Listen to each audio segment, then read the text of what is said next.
ঠান্ডায় জয়মা হাড় মাংস এবারে এক হইয়া গেল। যা বলেছ। তয় আজকে ভালোই হইল, সন্ধ্যার সাথে সাথেই কাজ শেষ হয়ে গেল। এখন বাড়ি যাই এক প্লেট গরম ভাত খাও, তারপর টান টান হয়ে একটা ঘুম দিব।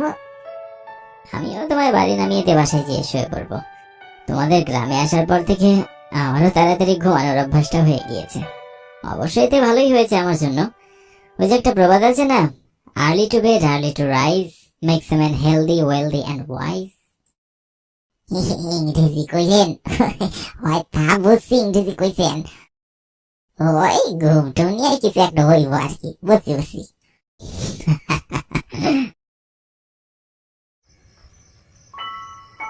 ফজলুকে নামিয়ে আমি সোজা বাড়িতে চলে আসলাম। রাতের খাবার খেয়ে তাড়াতাড়ি ঘুমিয়েও পড়লাম।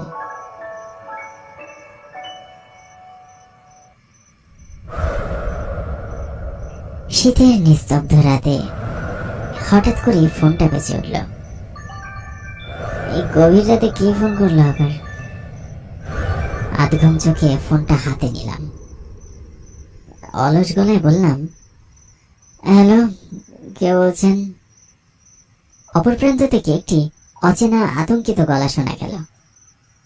বড় বিপদ হয়েছে, একটা বিদ্যুতের খুঁটি পড়ে গিয়েছে, পরিস্থিতি খুবই খারাপ, লোকজন বিপদে পড়েছে, তাড়াতাড়ি আসুন। কিন্তু কে আপনি? কোথা থেকে বলছেন? সেনহাটি গ্রাম, দয়া করে তাড়াতাড়ি আসুন। Hello hello. এরপর আর কিছুই শোনা গেল না। ফোনটি কেটে গেল। কয়েকবার ফোন করারও চেষ্টা করলাম, কিন্তু কোনো লাভ হলো না। কেউ এমন রাতের বেলায় মজা করার জন্য ফোন করবে বলে আমার তো মনে হয় না।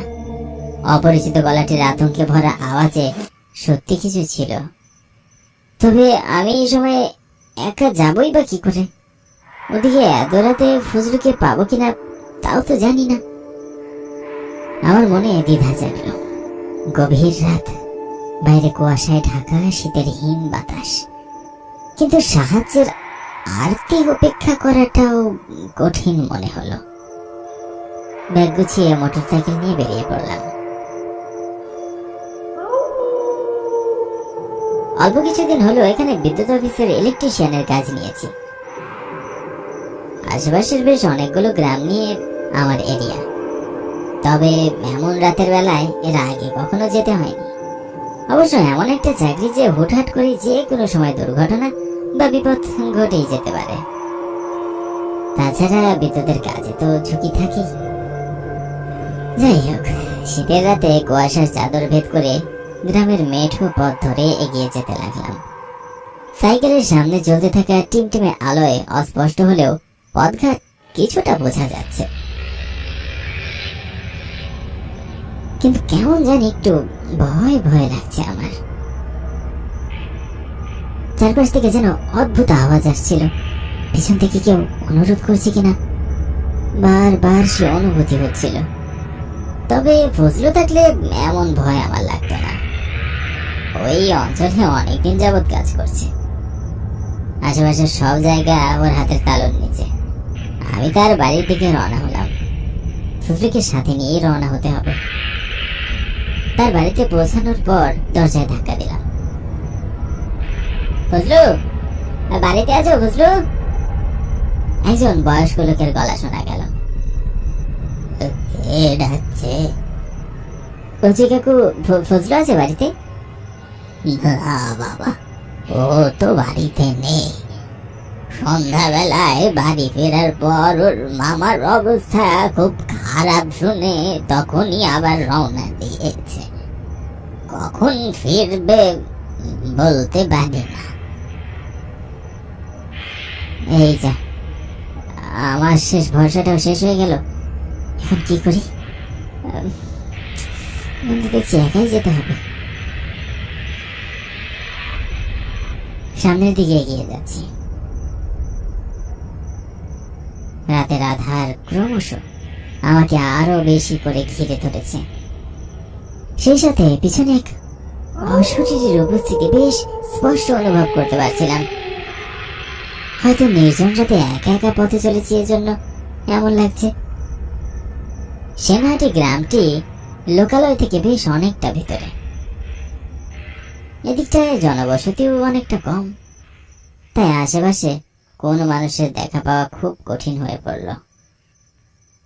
বেশ কিছুটা পথ যাওয়ার পর দূরে দেখলাম একটা দোকান ঘর, যেখানে কোনো মানুষ নেই। সেখানে এত নির্জন জায়গা, তাও আবার রাতের বেলায় দোকান খোলা থাকে কি করে? কৌতূহলী হয়ে দোকানের দিকে আমি এগিয়ে। দোকানের সামনে একজন দাঁড়িয়েছিলেন, হয়তো দোকানদার হবে। আচ্ছা, বলছি এখানে আপনি কি বিদ্যুৎ অফিস থেকে এসেছেন? হ্যাঁ, একটি ফোন পেয়েছি। আপনি কি ফোনটা করেছিলেন? হ্যাঁ হ্যাঁ, আমি ফোনটা করেছিলাম। আসুন, তাড়াতাড়ি চলুন। ও আচ্ছা, চলুন চলুন। তবে আমার কিছুটা সন্দেহ হলো, এই লোকটা আমার নাম্বার জানলো কি করে? দুর্ঘটনা হলে আরো লোকজন থাকার কথা আশেপাশে, অথচ এখানে তো একদম নিস্তব্ধ, কোথাও কেউ নেই। কিছু তো বুঝতে পারছি না। বেশ কিছুটা পথ যাওয়ার পর লোকটি আমাকে একটি জায়গায় নিয়ে আসলো। এটা তো এখানকার কন্ট্রোল হাউস। এখান থেকে গ্রামের সব জায়গায় বিদ্যুৎ সাপ্লাই হয়ে থাকে। তাহলে হয়তো এখানেই কানেকশনে কোনো গন্ডগোল হয়েছে। ওই যে স্যার, ওখানে ওই ঘরের ভিতর কোনো গন্ডগোল আছে স্যার। আচ্ছা, আপনি ঘাবড়াবেন না, আমি দেখছি ব্যাপারটা। ব্যাগ থেকে টর্চ লাইটটা বের করে কন্ট্রোল রুমের দরজা খুলে আমি ভিতরে ঢুকলাম। চারদিকে কি বিদ্যুটে অন্ধকারে বাবা! আমি এদিক ওদিক টর্চের আলো জ্বেলে লাইটের সুইচ খুঁজতে লাগলাম। ঠিক তখনই আচমকা কে যেন বাইরে থেকে দরজা আটকে দিল। এ কি, দরজা আটকালেন কেন? এত রাতে এখানে ডেকে এখানে কি হচ্ছে এসব? দরজা খুলুন বলছি। এভাবে দরজা বন্ধ করে দিলেন কেন? এখনই দরজা খুলুন। কোনো সারা শব্দ পেলাম না। বাইরে দোকানদার লোকটির কথাও শুনতে পাচ্ছি না। তাহলে কি ও ইচ্ছা করে এমনটা করলো? কি অদ্ভুত, কি অদ্ভুত ঝামেলায় বললাম রে বাবা! কেন যে এত রাতে বেরোতে গেলাম? টর্চের আলোয় অবশেষে সুইচ বোর্ডটা খুঁজে পেলাম। আলো জ্বালাতেই চারদিকে সবকিছু দৃশ্যমান হলো। কিন্তু সামনে দেখা দিয়ে আমি চমকে উঠলাম। দেখলাম এই ঘরে চারজনের মৃতদেহ ইলেকট্রিক তারের সাথে ঝুলছে। সকলের দেহ পুড়ে কালো হয়ে গিয়েছে। কি বিভৎস দৃশ্য! কি হচ্ছে এখানে? প্রচন্ড আতঙ্কিত হয়ে আমি ইলেকট্রিক সার্কিট বোর্ডটা খুঁজতে লাগলাম। যেভাবে হোক আগে মেইন সুইচটা অফ করতে হবে। ওই তো main circuit board. Power supply of করতেই মৃতদেহগুলো ঝপ করে মাটিতে পড়ে গেল। কিভাবে হলো এসব? এই যে দরজাটি খুলুন প্লিজ। আমার সাথে এমন করবেন না, আমি এখানে নতুন এসেছি। আমি এসবের কিছু জানি না, দরজাটা খুলুন না। অনেক মিনতির পর অবশেষে দরজাটি খুলল।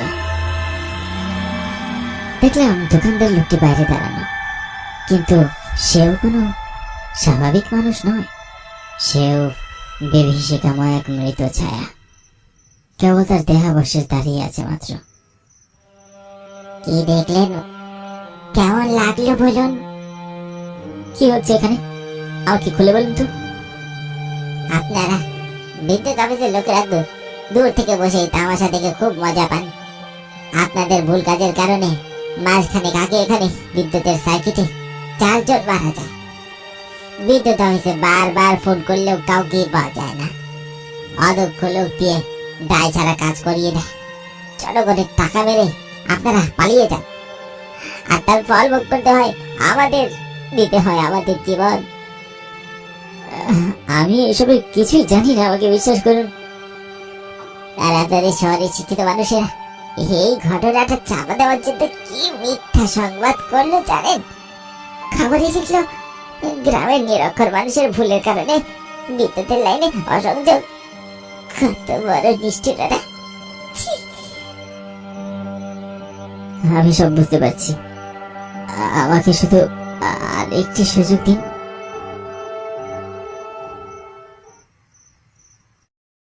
স্যার, আপনাকে একটা বিশেষ খবর দেওয়ার জন্য আসলাম।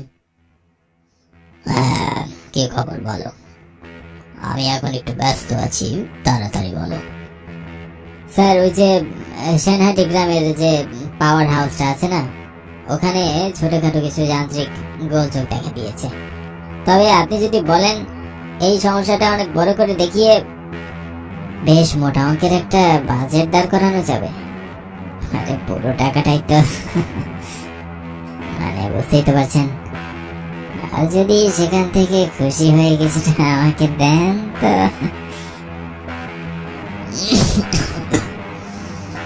আচ্ছা শোনো, একটা কথা, এ কথা যেন তুমি আর আমি ছাড়া আর কেউ জানতে না পারে। এখানে যত বেশি জানবে বাজেট তত বেশি ভাগ হবে। সে নিয়ে আপনি কোনো চিন্তা করবেন না, কিন্তু স্যার কাল একবার আপনাকে ওখানে গিয়ে লোক দেখুন একটা সার্ভে করে আসতে হবে। তারপর একটা অনুমোদন পেয়ে গেলেই ব্যাস। তুমি কালকে বিকেলের মধ্যে সবকিছু রেডি করে রেখো, আমি সময় মতো ওখানে চলে যাব, ঠিক আছে? জি স্যার, সব ঠিক করে রেখেছি।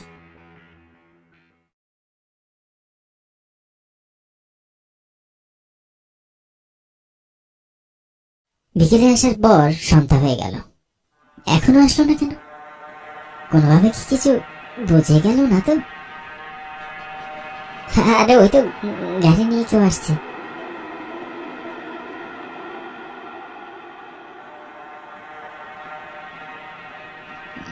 আর বলো না, সব কাজ ছেড়ে আস্তে আস্তে সন্ধ্যা হয়ে গেল, বুঝলে? ভালোই তো হয়েছে।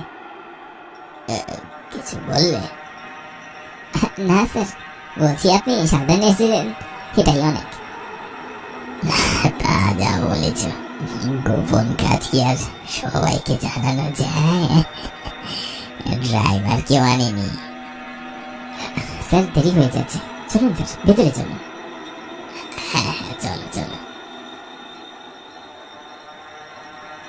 তারপর ম্যানেজারের সাথে কন্ট্রোল রুমের দিকে যেতে লাগলাম।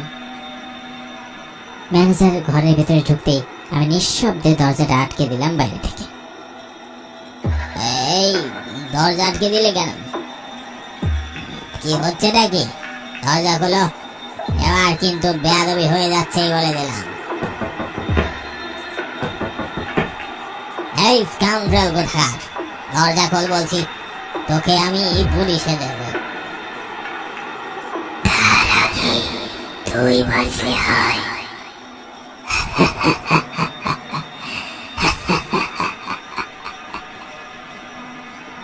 কে? কারা এখানে? কারা এখানে? তোকে তো মরতেই হবে।